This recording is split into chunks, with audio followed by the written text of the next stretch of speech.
My reading is from Wangari Maathai, the late Kenyan environmentalist and activist in other ways as well. When you think of all the conflicts we have, whether those conflicts are local, whether they are regional or global, these conflicts are often over the management, the distribution of resources. If these resources are very valuable, if these resources are scarce, if these resources are degraded, there is going to be competition.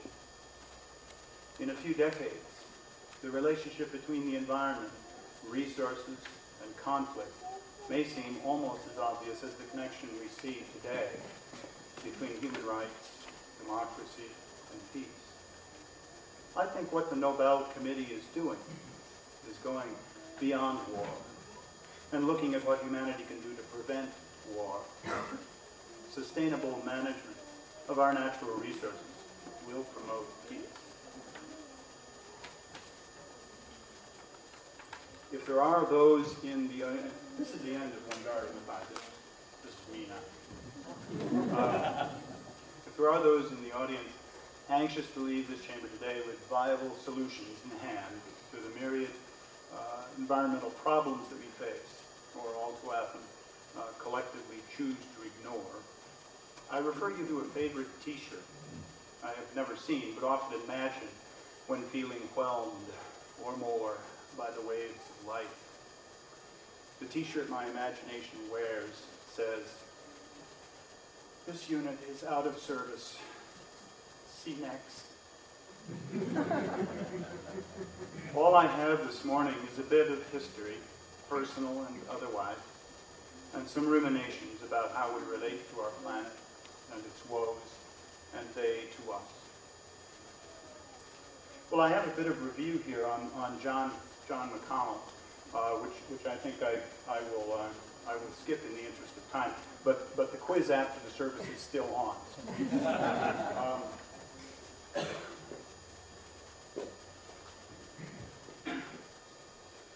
When John McConnell died, his family requested that in lieu of flowers, people send donations to an organization called Shevet Achim. I had Sisa help me with that this morning, but I don't know that it did much good.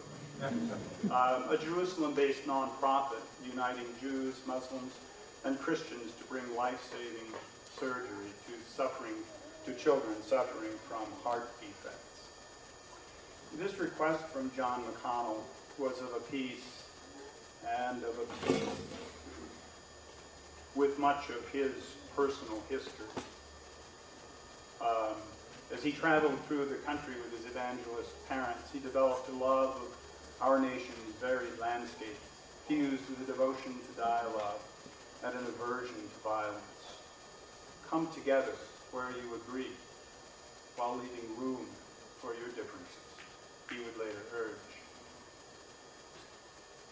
He was a resistor, not a draft resistor. He was drafted into the Army in World War II, but prior to that he had tried to avoid the violence of war by spending some time with the merchant marines in the hope that he would not be drafted.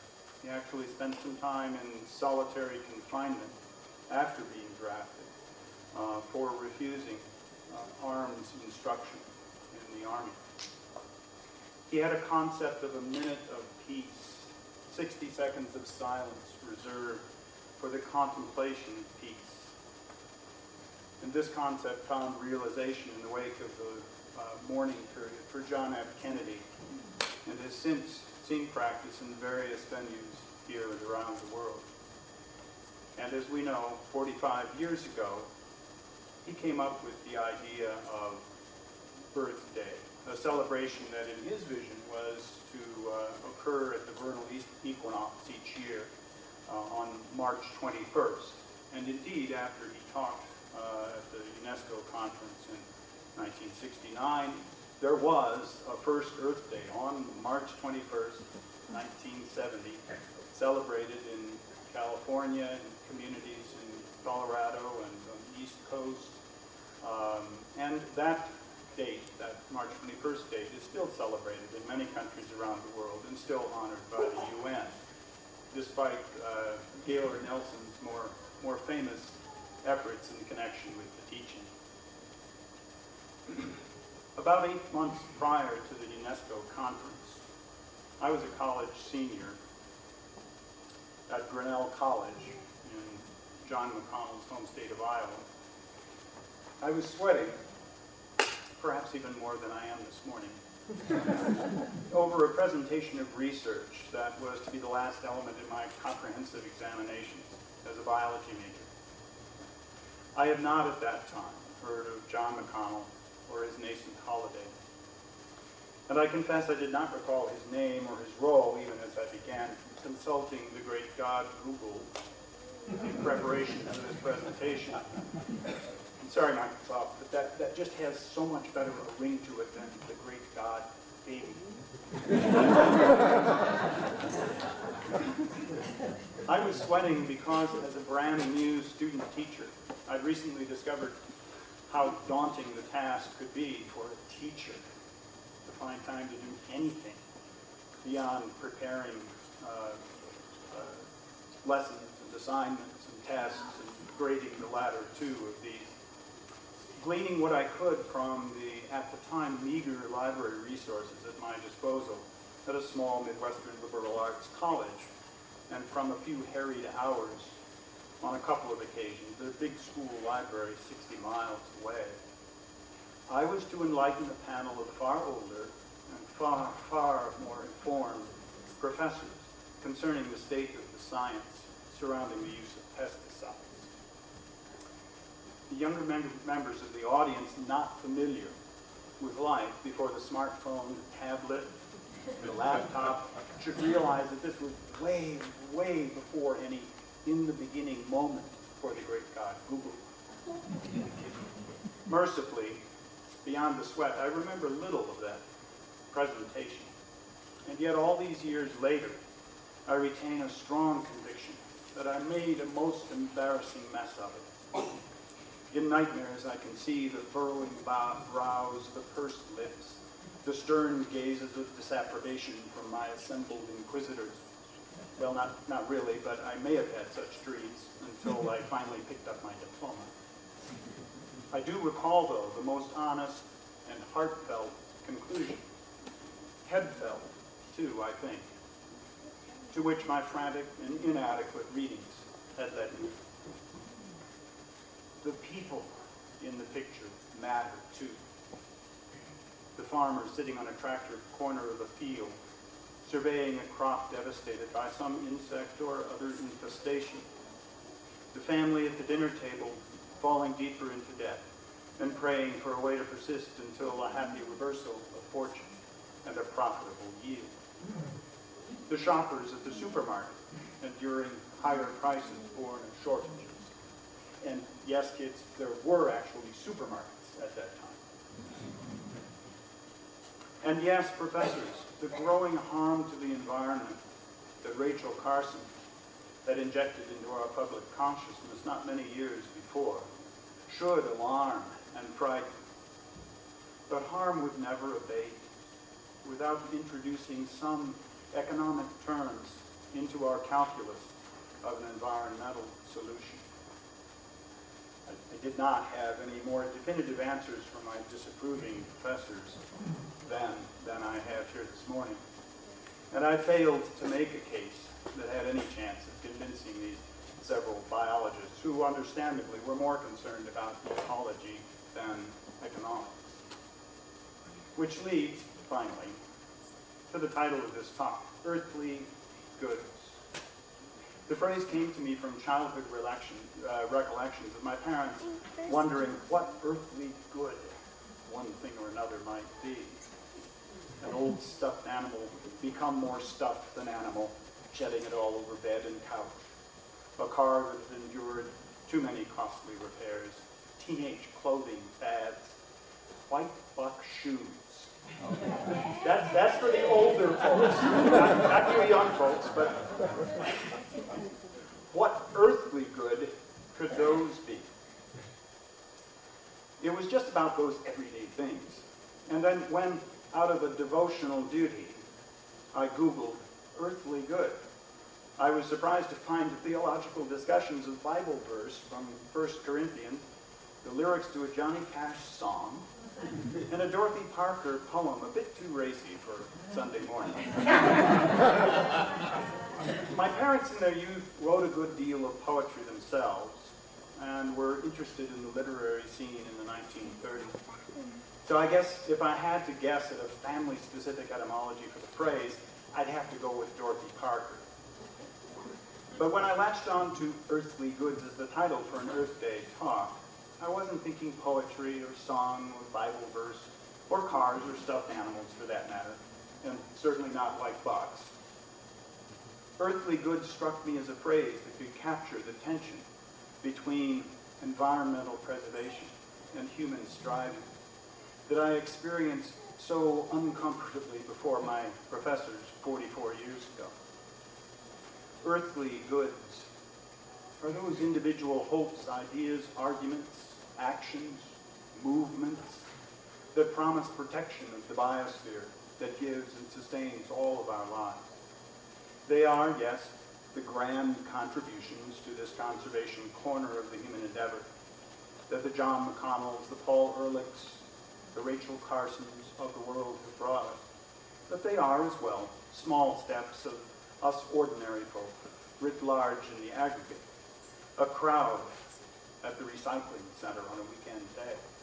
A cleanup on the banks of a creek, like the one which Bob Nemenick told me he took part in on that first Gaylord Nelson teach-in, Earth Day, April 22nd, 1970.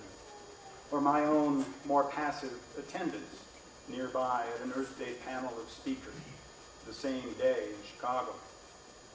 That investment in your first LED light bulb after the compact fluorescent finally burned out. But for good or ill, earthly goods are also these material things that burden the environment. And sometimes this is the clutter of an over-furnished house or the overflow that finds its way into a repurposed garage or a dedicated storage unit. Excess wants once perceived as needs and later cast aside. Other times, though, they are the food on a family's table or clothes on the children's backs, real needs for real people that nonetheless derive from the unsustainable practices of modern industrial agriculture, exploitation of farmers and laborers in the developing world, and the profligate burning of fossil fuels that darkens the skies and warms the climate. The problem is as vexing today as it was that first Earth Day. The tension remains between earthly good, great and small, we wish to do as leaders and followers in a continuing environmental movement, and the earthly goods we want and need to consume in our journeys through life. In political debate, the choice between jobs and the environment arises today just as it did when I was a young man, as though this were truly a choice that a free people in a democratic society may make one way or another. Do we build a pipeline that will increase our energy independence and create thousands of jobs? It's a no-brainer, we're told.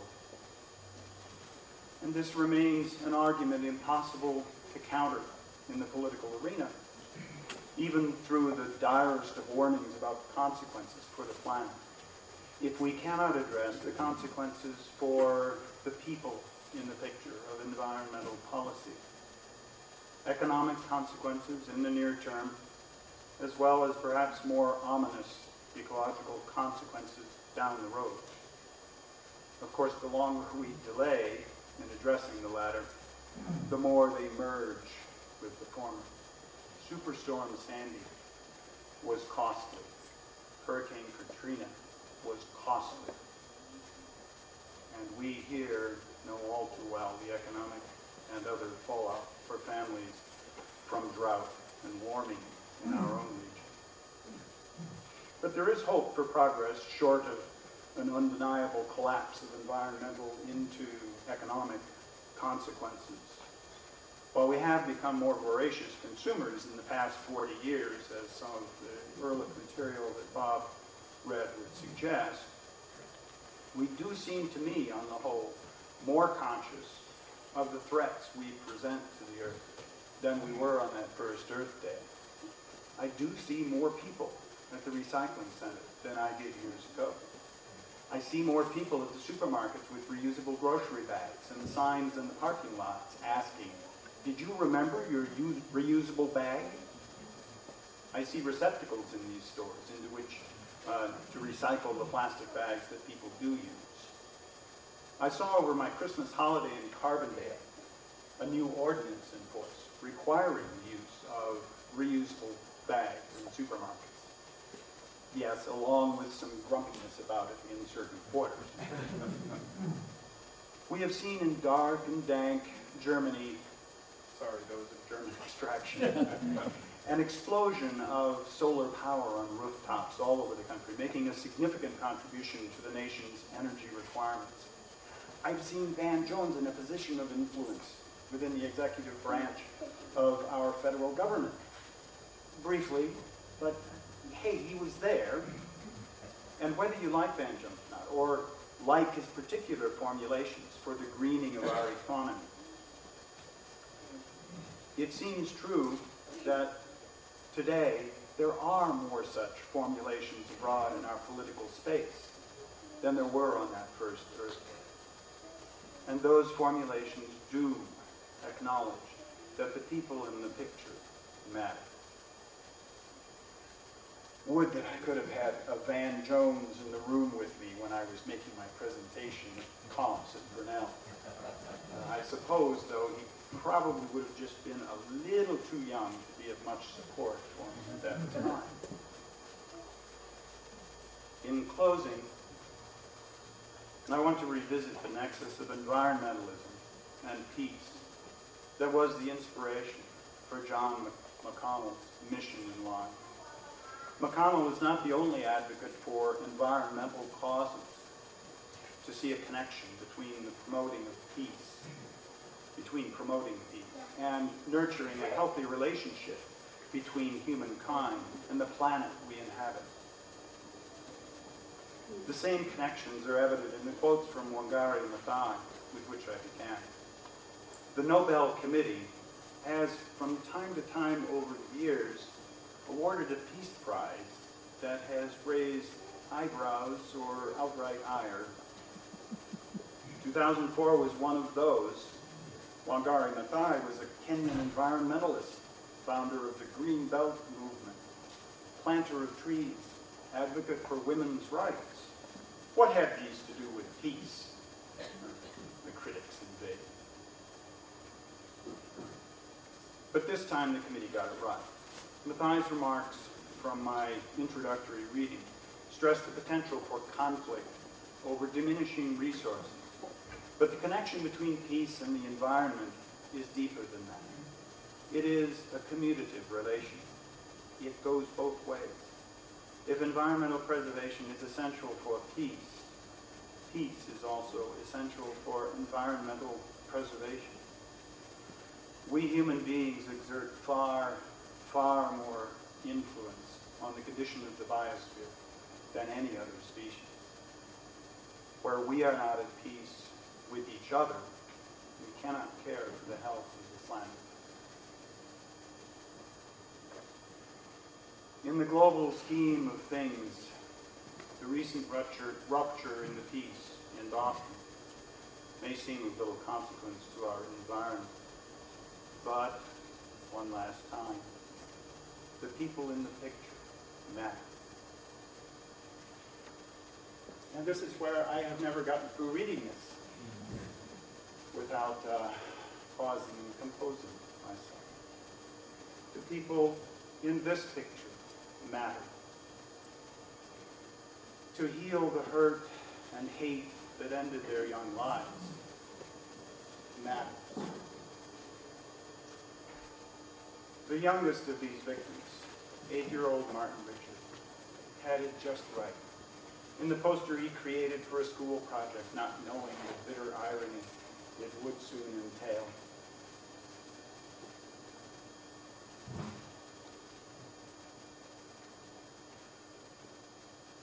No more hurting